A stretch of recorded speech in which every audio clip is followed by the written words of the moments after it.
dengan hal-hal yang menarik.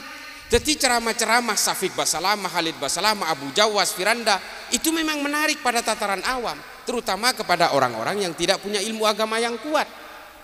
Dia menganggap ini pencerahan yang luar biasa. Tapi kemudian setelah dia menyelami semakin dalam, maka dia akan belajar mengkafirkan orang lain. Setelah itu dia akan mengkafirkan satu kecamatan, satu kabupaten, satu provinsi, hingga akhirnya dia menganggap kafir orang senegara. Nah, ini produk siapa yang meracuni kita ini? Orang barat, Pak. Orang barat, bos. Kantor Hizbut Tahrir Internasional itu di London. Curiga nggak kita dengan khilafah akan makmur? Tidak. Ini semua kan sebenarnya adalah politisasi agama. Bela negara itu ada dalam Islam dan tertuang jelas dalam Piagam Madinah.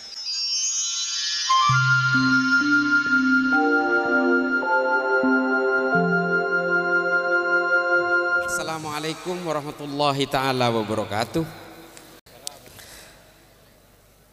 Allahumma salli ala Sayyidina Muhammad wa ala ali Sayyidina wa maulana Muhammad. Yang juga saya hormati para masyayikh, para asatid, para ulama. Perkenalkan, saya Islah Bahrawi. Saya lahir 52 tahun yang lalu di sebuah desa kecil di Galis, Keranggan Timur, ini Ketisagula, di Kabupaten Bangkalan. Umi saya dari sana, abah saya dari Kuanyar, orang pesisir, desa Batah Timur. Istri saya juga orang Madura asli. Istri saya mertua yang laki-laki dari Sampang, dari Bangsah. Nah, mertua bini dan gule dari Kebenyar juga.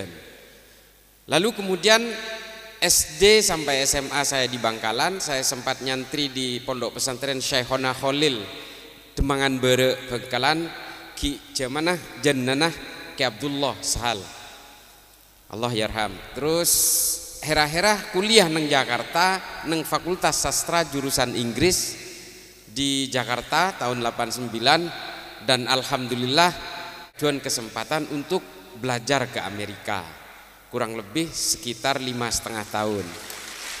Jadi saya belajar di Zaituna Institute, Fakultas Sejarah dan Filsafat Islam, Extension Program di Berkeley, California tahun 99. Saya banyak menekuni sejarah-sejarah Islam dan kemudian mengkomparasikan, membandingkan antara sejarah Islam dengan sejarah peradaban manusia, sejarah-sejarah peradaban bangsa Romawi, bangsa Eropa, Amerika, Asia, dan juga berbagai sejarah-sejarah kebangkitan manusia-manusia di Afrika terkait dengan Islam dan kajian-kajian filsafat dalam Islam. Filsafat dan sejarah ini ada kaitannya. Nanti hubungannya kok tiba-tiba ada Wahabi. Ini ada ikatan yang sangat kuat antara sejarah, filsafat, dan kemudian kebangkitan-kebangkitan politik Islam dan keterpurukan politik Islam, dan kemudian tujuan dilahirkannya Salafi Wahabi. Ketika terjadi WTC September 11 nikah kula bede nang Amerika. Bekto gedung saya New York, saya tabrak pesawat kisah. Nah, kisah kula tepang bede Amerika. Dari situ saya belajar. Loh, ini apa-apaan? Ini kok atas nama Islam mereka dengan gampangnya mereka menabrakkan pesawat dan membunuh ribuan orang. Lalu kemudian pada tahun 2002 terjadi bom Bali. 2002 terjadi bom Bali, korbannya lebih dari 200 orang dan lagi-lagi mengatasnamakan Islam. Dari situ kemudian saya tertarik, ini sebenarnya apa akarnya? Sepulang dari Amerika beberapa tahun kemudian saya banyak melakukan perjalanan-perjalanan. Salah satunya adalah ke negara-negara di Afrika. Lalu saya pergi ke negara Afrika bagian timur namanya Somalia. Dari situ kemudian saya melakukan perjalanan sampai ke negara tanduk Afrika, di seluruh pantai timur Afrika. Saya kemudian melakukan perjalanan ke tengah Afrika sampai ke Republik Afrika Tengah di Bangui. Di situ ada kelompok teroris namanya Seleka, atas nama Islam juga. Di Somalia ada kelompok teroris juga namanya Al-Shabaab, lagi-lagi mengatasnamakan Islam. Lalu saya pergi lagi ke Afrika, melakukan penyusuran ke pantai barat Afrika. Di Nigeria ada kelompok teroris yang juga mengatasnamakan Islam, namanya Boko Haram. Ketika saya juga pergi ke Afrika bagian utara, ke Sudan, saya menemukan berbagai kelompok teroris yang juga mengatasnamakan Islam, yaitu kelompok yang namanya kelompok Hasan Turabi. Dari situ saya kemudian memetakan, wah, kalau Islam kemudian terus dibawa dengan gerakan-gerakan kekerasan dan teror, siapa yang akan tertarik dengan Islam? Kualitas keislamannya tidak ada lagi. Kita tidak lagi melahirkan Al-Kindi, Al-Farabi, Al-Khawarizmi, Al-Ghazali, Ibnu Rus, Toreh. Tidak ada lagi kita melahirkan ilmuwan-ilmuwan yang luar biasa. Yang kita lahirkan hari ini adalah Abu Bakar Al-Baghdadi, Aiman Al-Zawahiri, Osamah bin Laden, Abu Bakar Ba'asyir, Oman Abdurrahman, Bahrun Naim. Ini tokoh-tokoh teroris yang kemudian menjelek-jelekkan Islam, melakukan kekerasan-kekerasan atas nama agama. Ini yang kemudian kita lahirkan. Karena apa? Orang mudah ditipu, orang mudah dibius, orang mudah dibohongi, mudah dihipnotis dengan menggunakan jargon-jargon agama. Semua kejahatan yang mengatasnamakan agama akan terlihat terhormat. Oleh karena itulah teroris-teroris ini melakukan praktek-praktek pembunuhan atas nama agama. Di Myanmar kelompok terorisnya beragama Buddha, namanya kelompok Asin Wiratu. Di India nama kelompok terorisnya itu namanya Hindutva, mengatasnamakan agama Hindu. Di Jerman terorisnya apa? Protestan, namanya Baader-Meinhof. Di Irlandia agama teroris itu apa? Katolik, namanya IRA. Di Amerika agamanya apa? Kristen Evangelis, namanya White Supremacy, Ku Klux Klan. Jadi teroris itu bukan karena Islamnya, tapi semua kelompok teroris selalu menunggangi agama supaya apa? Supaya kejahatannya terlihat terhormat. Teroris yang ditangkap oleh Densus 88 di Indonesia ini penganut faham Salafi Wahabi. Nih, gue sering protes nang YouTube. Saya akan memberikan data, saya pertanggungjawabkan data ini. 100% teroris yang ditangkap di Indonesia 100% oleh orang datanya kena. Teroris yang ditangkap oleh Densus 88 di Indonesia ini penganut faham Salafi Wahabi. Nih data nih kan nih, saya sering dipakai oleh Densus untuk menyelami ideologi mereka. Ketika Densus menangkap teroris, saya kadang-kadang dilibatkan untuk melakukan interogasi ideologinya. Dan semuanya saya bertanggung jawab terhadap hasil temuan saya. 100% adalah penganut Salafi Wahabi. Semua teroris yang ditangkap oleh Densus 88 hari ini di Indonesia penganut faham Salafi Wahabi. Tapi tidak semua penganut Salafi Wahabi itu adalah teroris. Karena untuk menjadi teroris dia harus berproses. Dia harus melewati proses-proses hakimiyah, lalu kemudian melewati proses-proses takfiriyah. Salafi Wahabi mengharamkan maulidan. Teroris saya tangkap Densus di penjara, padeh ngaramaki maulidan. Padeh. Salafi Wahabi mengharamkan musik, sama teroris yang juga di penjara itu mengharamkan musik. Ngaramakin bejeng, padeh. Mengharamkan hormat bendera, padeh. Ngaramakin menyanyikan lagu Indonesia Raya, padeh. Lalu di mana perbedaannya? Tidak ada perbedaannya, ini hanya proses menuju. Tidak boleh menghina pemimpin. Wah, mana pendukung Jokowi seneng ke ajaran nikah. Unjuk rasa haram, nggak boleh. Menarik. Tidak boleh menghina pemimpin. Itu orang-orang Islam itu pergi 212, pergi ke Monas lah sebareng. Memang menarik pada awal. Tapi ketika tertarik dan kita masuk ke dalamnya, kita akan dijebak dengan pengkafir-kafiran terhadap orang yang berbeda. Jadi proses-proses itu memang diawali ketertarikan dengan hal-hal yang menarik. Jadi ceramah-ceramah Syafiq Basalamah, Khalid Basalamah, Abu Jawas, Firanda itu memang menarik pada tataran awam, terutama kepada orang-orang yang tidak punya ilmu agama yang kuat. Dia menganggap ini pencerahan yang luar biasa. Tapi kemudian setelah dia menyelami semakin dalam, maka dia akan belajar mengkafirkan orang lain dan memaksa sama orang yang berbeda agar dia sama sepenuhnya dengan saya. Kalau dia berbeda dengan saya, maka dia kafir, dia jahiliyah. Ini yang disebut oleh Sayyid Qutb dalam Ma'alim fil Thariq, disebut konsep hakimiyah. Konsep hakimiyah ini kemudian yang menjadi cikal bakal konsep takfir, seperti yang ditulis oleh adiknya Sayyid Qutb bernama Muhammad Qutb dalam Jahiliyatul Qarnil Isrin. Ini kitab 2 nih, reng Wahabi keduaan saja. Jadi mereka dengan mudahnya mengkafirkan orang lain, dan ketika mengkafirkan orang lain, menghalalkan darahnya, lalu dia akan menghalalkan kekerasan. Nah, ini produknya. Ketika dia sudah mulai mengkafirkan orang yang berbeda, maka dia kemudian akan berusaha menghegemoni.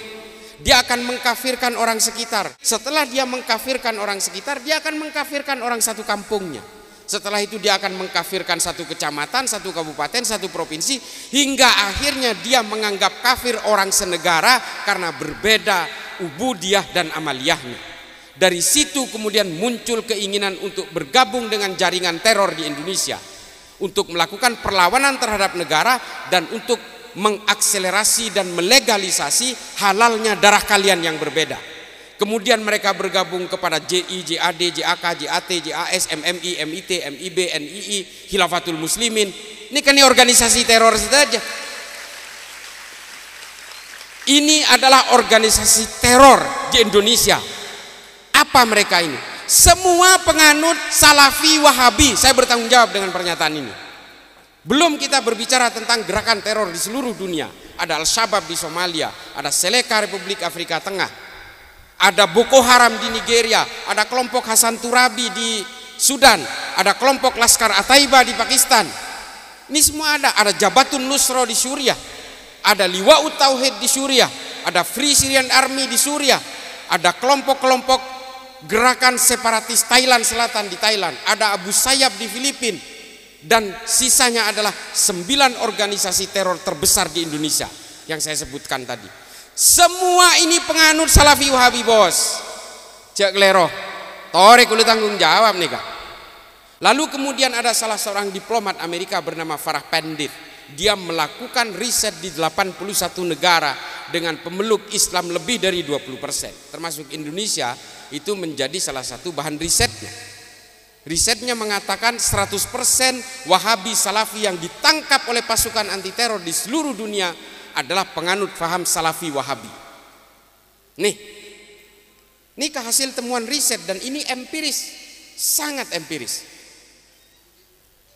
Nah, dari sini kemudian kita bisa mengeksplor mengapa ini kemudian tumbuh, mengapa ajaran seperti ini bisa terakselerasi ke seluruh dunia, lalu kemudian dia melakukan gerakan-gerakan yang luar biasa tadi. Lalu mengapa, dari mana lahirnya gerakan-gerakan seperti gerakan Salafi Wahabi? Sebenarnya gerakan Salafi Wahabi ini diakselerasi oleh pemerintah Arab Saudi hari ini ketika Arab Saudi menemukan minyak pada tahun 1972. Pada awalnya ajaran-ajaran Wahabisme ini diakselerasi hanya di dalam negeri Arab Saudi untuk memperkokoh kekuatan politik kerajaan Ibnu Saud. Sebenarnya gerakan-gerakan Wahabisme ini dipakai untuk memberikan kekuasaan Arab Saudi kepada keluarga Ibnu Saud di Najd untuk melakukan pemberontakan terhadap kekuasaan Kekaisaran Utsmani di Turki. Lalu dipakailah konsep yang dikeluarkan oleh pemikir abad pertengahan Islam bernama Ibnu Taimiyah. Ibnu Taimiyah menggunakan konsep untuk pemberdayaan politik Islam dalam salah satu kitabnya bernama Majmu' al-Fatawa, dan juga salah satu kitab politiknya bernama Ta'liq as-Siyasatus Syariah. Di dalam dua kitab ini dibuat sebuah konsep untuk kebangkitan politik bernama konsep al-wala wal bara. Konsep inilah yang dipakai oleh salah seorang ulama di Arab Saudi bernama Muhammad bin Abdul Wahab. Tujuannya apa? Supaya Saudi merdeka dari Kekaisaran Utsmani dan supaya kekuasaan Saudi berada di tangan keluarga Ibnu Saud. Dari sini kemudian Muhammad bin Abdul Wahab membuat fatwa-fatwa termasuk berbagai usul fikih untuk memperkuat keluarga Ibnu Saud terhadap kekuasaan politiknya di Arab Saudi. Mengapa mereka mengharamkan unjuk rasa?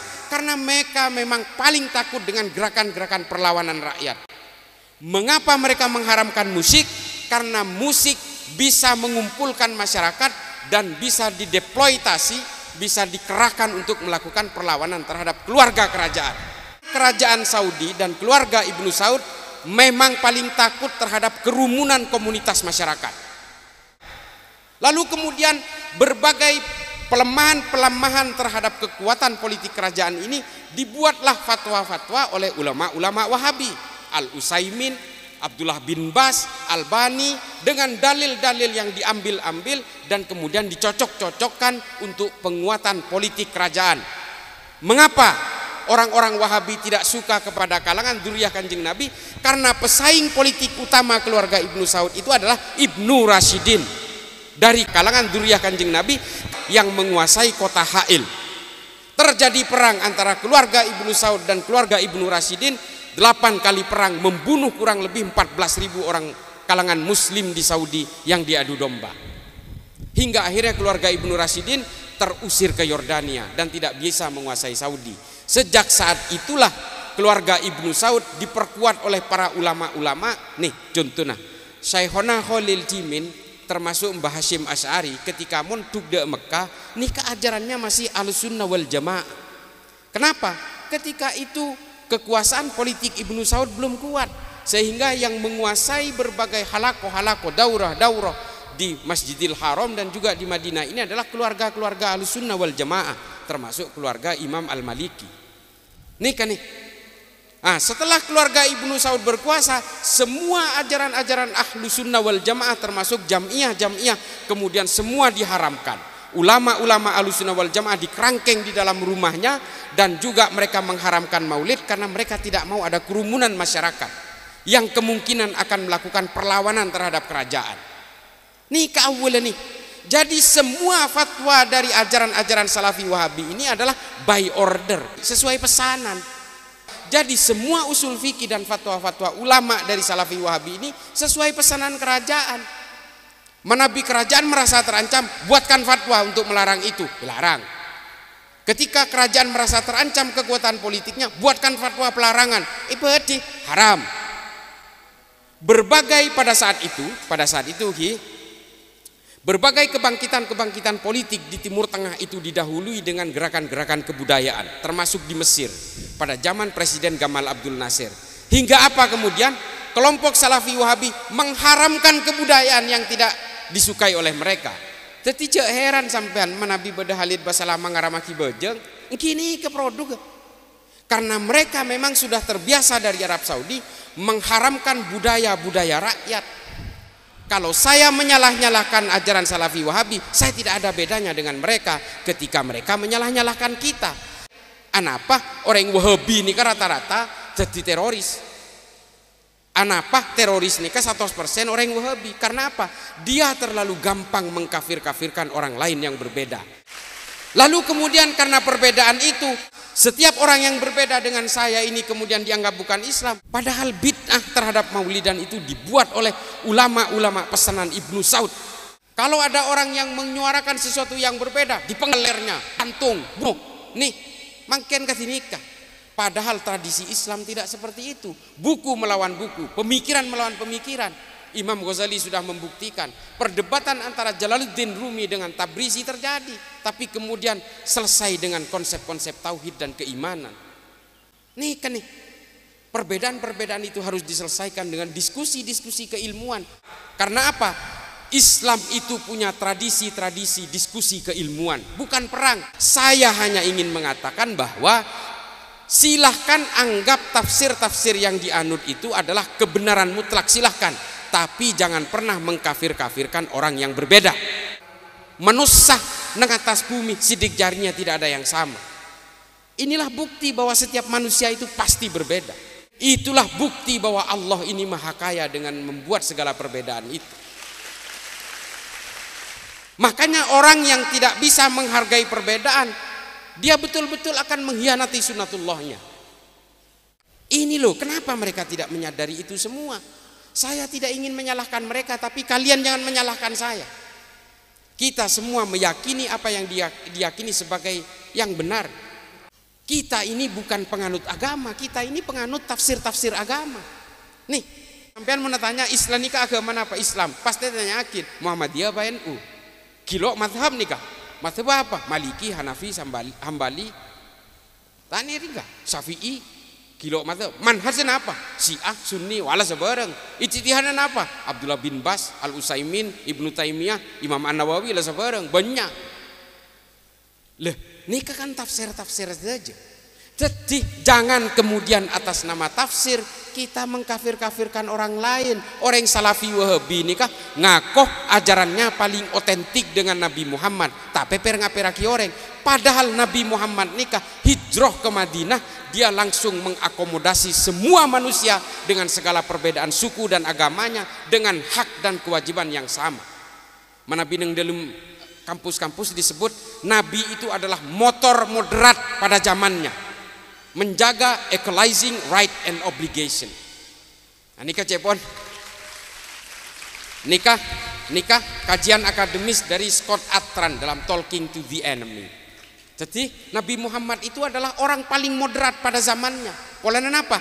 Ketika hijrah ke Madinah, Nabi membuat kesepakatan bersama yang disebut dengan Piagam Madinah, dan Nabi menghargai hak dan martabat manusia tanpa melihat latar belakangnya.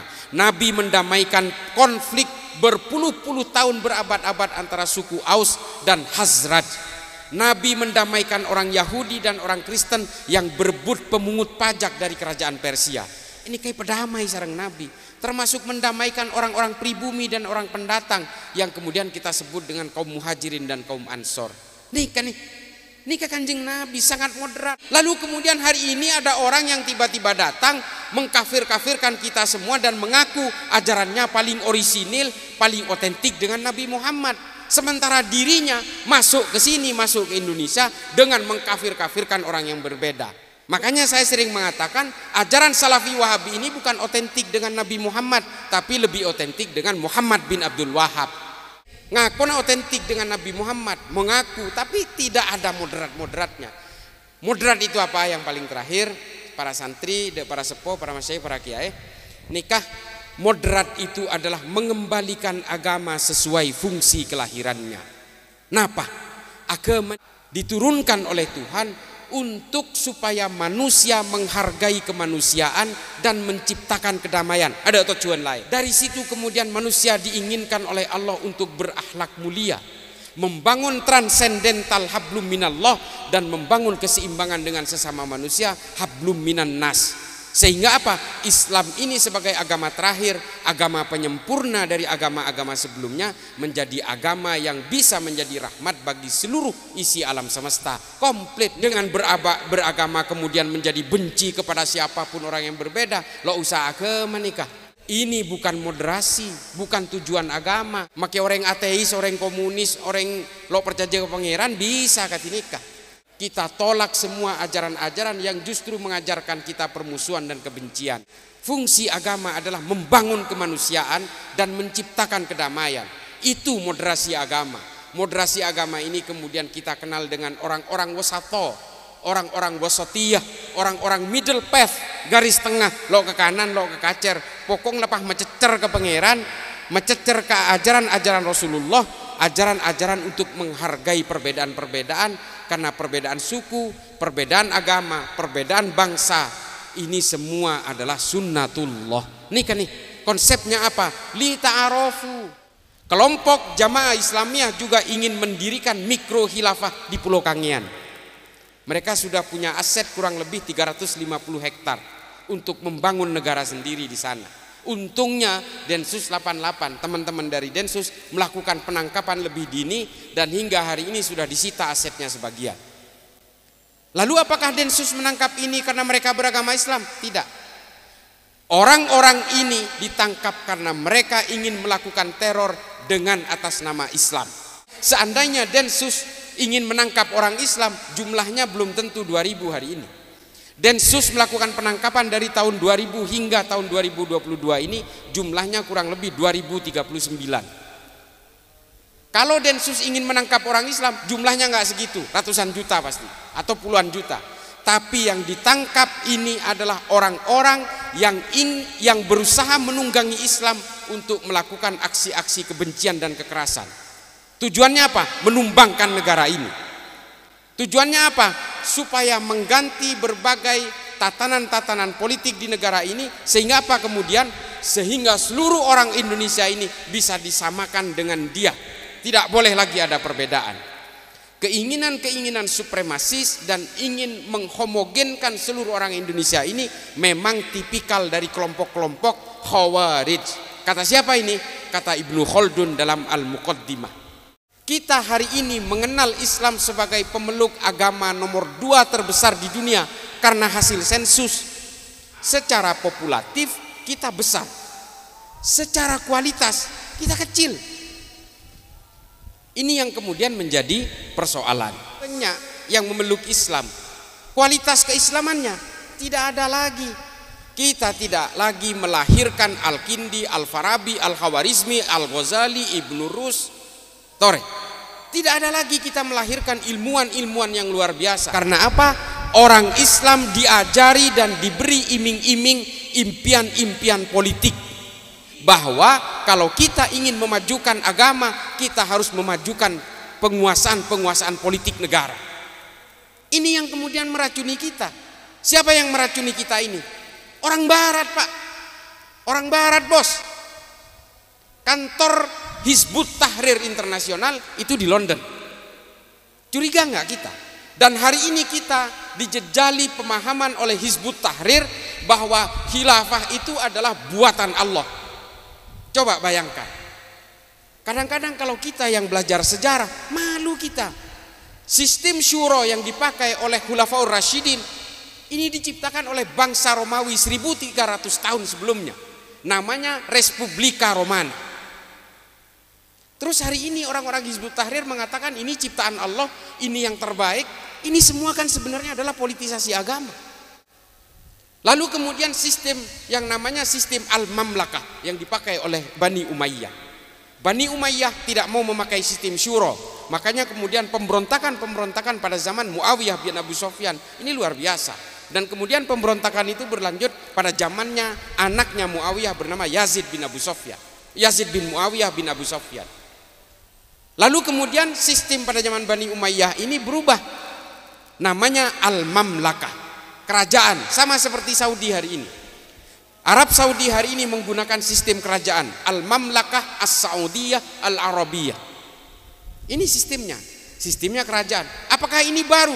Apakah ini ciptaan orang Islam? Atau kerajaan ini ciptaan Tuhan? Bukan juga. Ini sudah dipakai oleh orang Romawi, namanya monarki absoluto. Lalu kemudian pada zaman Bani Abbasiyah, Abdullah ibnu Abbas menciptakan satu sistem politik baru. Nikahnya mana? Ahlul halli wal aqdi. Apakah ini juga baru ciptaan orang Islam dan ini diciptakan oleh Allah? Tidak juga.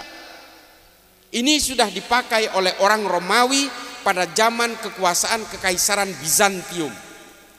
Yang sistem nikah Concilium plebis. Suatu bangsa dalam perspektif Islam, kata Ibnu Khaldun, itu adalah berdasarkan kesepakatan bersama. Pemikir-pemikir Eropa, John Maynard, John Locke, Adam Smith, ini semua menggunakan pemikiran dari Ibnu Khaldun yang kemudian merumuskan demokrasi ini. Jadi demokrasi ini dirumuskan berdasarkan saripati pemikiran-pemikiran Ibnu Khaldun dalam Al-Muqaddimah. Konsep-konsep bela negara juga orang-orang Eropa mengambil dari Islam. Salah satunya adalah salah seorang filsuf dari Jerman bernama Jürgen Habermas. Dia mengeluarkan teori Verfassung Patriotismus. Ini diambil dari pemikiran-pemikiran Abu Bakar Ahmad Ad-Dinawari dalam Al-Mujalasah wa Jawahirul Ilm, Tarikh At-Tabari. Tarikh At-Tabari Al-Umam wa Al-Muluk volume telok halaman 124. Salah satu korban perang Uhud itu adalah Mukhairik, orang Yahudi. Dari Bani Ta'labah, dari Fam Bani Koinuka. Nih, gara-garanya apa? Melindungi Nabi dari panah-panah beracun dari orang-orang kafir. Lalu dia melindungi Nabi, semua panah beracun itu menancap di dadanya sehingga Mukhairik gugur. Sahabat bingung, matur dak Kanjeng Nabi, ya Rasulullah, ini mau kita apakan ini Mukhairik ini? Dia seorang syuhada tapi agamanya bukan Islam. Mau kita akan makamkan seperti apa? Cepon sahabat. Tore. Lalu Nabi menjawab, kuburkan dia dan makamkan dia sesuai keyakinan keluarganya. Urusan sorga dan neraka biarlah Allah yang akan memutuskan. Mukhairik sebaik-baiknya orang Yahudi. Nih hadis ini terkenal nih. Ini loh artinya Kanjeng Nabi tibi lok poron ahakimi orengo di nikah berdasarkan perbedaan keimanan, tapi Nabi betul-betul melihat dari amaliyahnya, dari akhlaknya. Dan pada akhirnya apa? Harta Mukhairik setelah Mukhairik gugur menjadi dimakamkan, ditemukanlah surat wasiat. 75% kurang lebih. 75% harta saya berikan kepada Rasulullah. Lalu Rasulullah membuat Baitul Mal pertama di Madinah. Baitul Mal pertama di Madinah ini dari uangnya Mukhairik, orang Yahudi.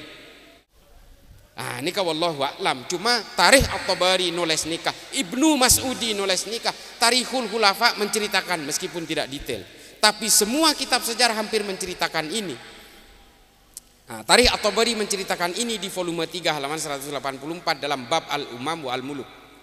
Nih, di sini ada dua makna. Satu, bahwa Nabi betul-betul menghargai bela negara. Perang dengan orang-orang kafir Quraisy ini bukan perang agama. Kalau perang agama, Nabi tidak akan melibatkan orang-orang Yahudi dan orang Nasrani. Tapi karena ini adalah perang bela negara, maka Nabi mewajibkan kepada siapapun, agamanya apapun, sukunya apapun, nikah bela negara. Nah, orang yang anggap bela negara tidak ada dalilnya dalam Islam, pahbita matana. Baca sejarah nikah. Bela negara itu ada dalam Islam dan tertuang jelas dalam Piagam Madinah. Nabi Muhammad ingin berbagi dalam kemakmuran, dalam bahagia maupun duka. Makanya ketika diserang oleh orang-orang kafir Quraisy, Madinah ini kemudian Nabi mewajibkan siapapun harus terlibat dalam perang. Termasuk orang Nasrani, termasuk orang Yahudi.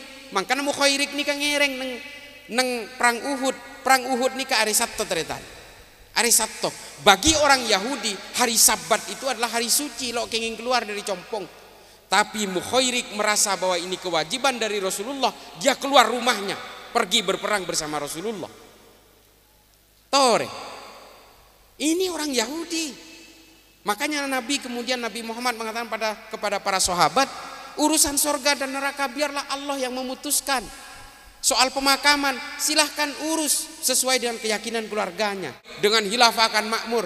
Tidak, negara itu adalah kesepakatan bersama yang menurut Ibnu Khaldun sistem al-asobiyah. Kesepakatan bersama, kohesi sosial. Agama hari ini dan negara hari ini tidak bisa dihindari, pasti memerlukan keterlibatan antara orang lain dan negara lain. Nih, Taliban contohnya. Taliban itu kemudian ketika menguasai Kabul, dengan bangganya dia mengatakan, sayalah penegak khilafah Islamiyah paling terakhir dari Khurazan.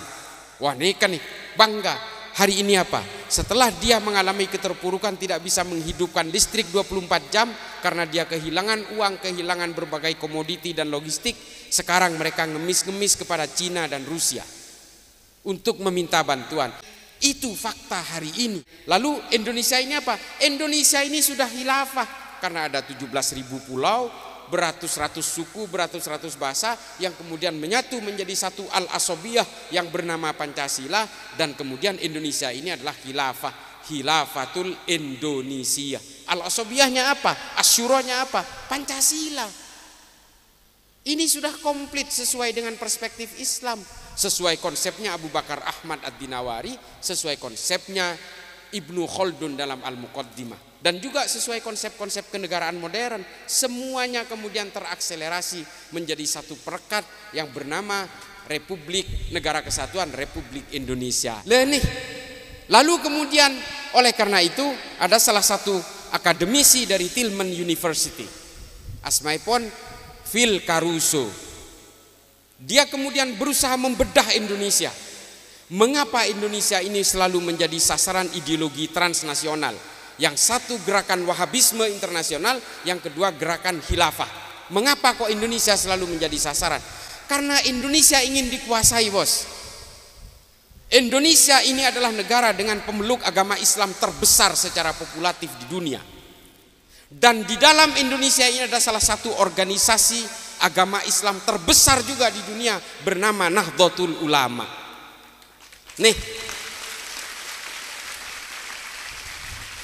Lalu apa istimewanya Nahdlatul Ulama?